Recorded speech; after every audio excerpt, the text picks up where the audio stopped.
All Access, your man Craze. Ruff Ryders, your man D. This is a super exclusive right here. You know what it is. You know what I'm saying? So we gonna get it in. Now, one of the questions I know is, and a lot of things that I heard, that you was definitely well respected before the music business. Had a lot of street respect. Right. And one of the problems a lot of guys from the street have when they come into the music business is keeping that same respect without scaring a lot of these fake ass niggas that's in the game now. Because a lot of my team and me, we have that problem with just trying to be real dudes, but not intimidating people on doing business with us. So how did you tackle that first? Well, I came into business. Number one, you always got to be humble. See, I'm a humble cat anyway, you know what I'm saying? So I don't really get involved with it. Fake cats and all that, whatever they talking about, that don't got nothing to do with me. I'm on my business. If it don't come over here on my side, we good. You stay over there, you can act over there all day. So I guess where we at with the artists right now? You mentioned you had artists. For those that don't know who you are, kind of let them know what you meant to the game of hip-hop and what you brought to the game of hip-hop. Because, you know, for people that's familiar with it, I know who you are and some of the fans that's watching now. But let's get them a little bit familiar with you. Yeah, well, I'm D, CEO of Ruff Ryders, working with all the projects, Kiss, X, Lauch, Drag, Eve. We had touch with a little bit of everything. We've been around Mase. I had Mase before. Okay. That's when Mase was with us and we had... So you had Mase before Puff? Yeah, I gave Mase to Puff. Okay, hold on. I didn't know that. So that's how that went. No, I never knew that. I never knew that. Yeah, that was way at the beginning. Mase and the Lauch. I said, here, you go ahead. You know the business better than me. I'll manage them and I'll learn from that. So I had the Lauch and Mase, but I gave him the Puff. Okay, so you had a relationship with Puff prior to that? Yeah, okay. Me and Puff is fam, so we and let's go back to what year, I guess? If we in 2009, when did all this take place? That probably was about when we first started, at the very beginning. When we first dropped our first everything, when we was on tour with Big and everybody, we was over there fucking. So we going back to like 95, 94. Yeah, we was way back, started all back there. When you see Mase, that's when we gave him the Puff. And he started from right there. Now, when you gave him the Puff, and we could just tap on it a little bit, but when you gave him the Puff, did you still have any dealings outside of just managing him? No, I think we just was managing him at that point. Okay. But we had him. Now, what did you see in these artists? Like, first of all, we know you definitely responsible for DMX and the Locks. But what did you see in these artists that said, listen, I got this new situation. I'm going to sign these particular artists.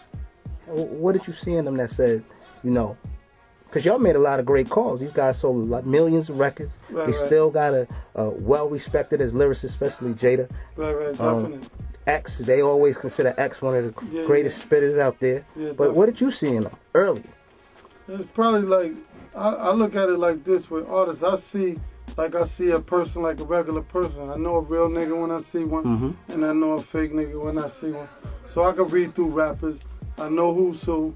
I know you spitting that you probably ain't do that. And you ain't gonna do that. But, you know, some people that I look at and I just kind of look at the character in the person.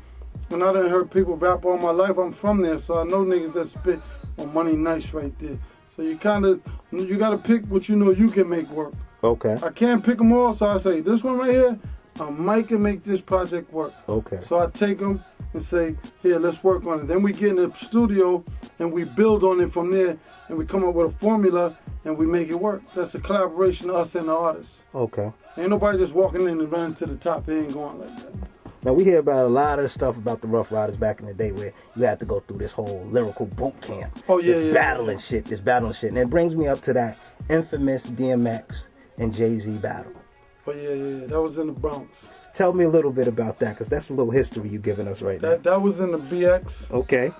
That battle wasn't even for X and Jigga. Okay. It was some other people. It was Jigga's people and some of our people that was in it. So we just happened to be in the room, and then Jigga. And I just want to say this before you even go into that. I heard back then y'all was putting money on the table about the artists, like. Oh yeah. We was putting. This is real. This was real battles. We was going in. We was having it. You know, we was just doing it. Everybody thought they had the best, but we knew we had the best. they had the best, so we both was kind of right because they both are the best. Yeah. So they go down as the best. So we went in there, we let them do their thing. Ain't nobody really won, but they both was nice. So we was like, okay, they nice. That's how they blew. So we went to the pool hall and they was getting it in. So we just said, all right, put X on the table and then put Jig on the table, and they got up there and they went at it 2-3 rounds, and we just seen that both of them was nice. We ain't gonna say he won or nobody won. It was, we call it a draw. That's what but we they call both was nice. Yeah, and they both proved to go beyond that. Sales. Yeah. And so that in record sales, so that's all we need to know. They both sold records. Definitely. So, and I want to touch on a little bit other things. You're talking about right now, for those that's watching, tuning in, tuning in your man Craze and D from Ruff Ryders. This is super exclusive. That's right. Giving us the history, a little bit of Ruff Ryders. But one of the things I want to touch base on, how did you get your deal? How did you, go and, that's kind of hard because for guys just to, obviously you said you was always involved with music. Right. But how did you go and convince a label to say, hey, give me a situation and I can make this work? How we probably got a deal was because I was involved with most of the main hot artists at that point. Okay. That was hot. They knew, the labels had already knew that we was responsible for Mase, the Lauch, X, E. They knew that we had that, so they was like, well, let's talk to D, because we know he works hands-on with the artist. So we get him the A&R over here, and if he A&R over here, then he can help us with our artists. I said, I ain't gonna probably be able to do that because I got my peoples over here. So you take me, you gotta take them. Okay. So the best way to do that is just give me a deal, and you got me. And we'll sell some records, and that's it. So that's kind of how it happened. And Jimmy gave us a deal, and then we just kept it moving from there. So basically, they wanted you to A&R for their label. Yeah, basically? I was supposed to try to get a job at A&R first, but I ain't take that because I had to. That's only feeding me. I got to feed some other people, so Understood. I couldn't take that. I had to say, let's make it work for everybody. So they gave me the deal. We moved from there. I already had a deal over there at Def Jam with X. Okay. So we had deals, but this was one where I was going to get a deal for everybody to make it big for everybody, not just me. So that's how we got a deal. We had deals all because we had hot artists. Cool.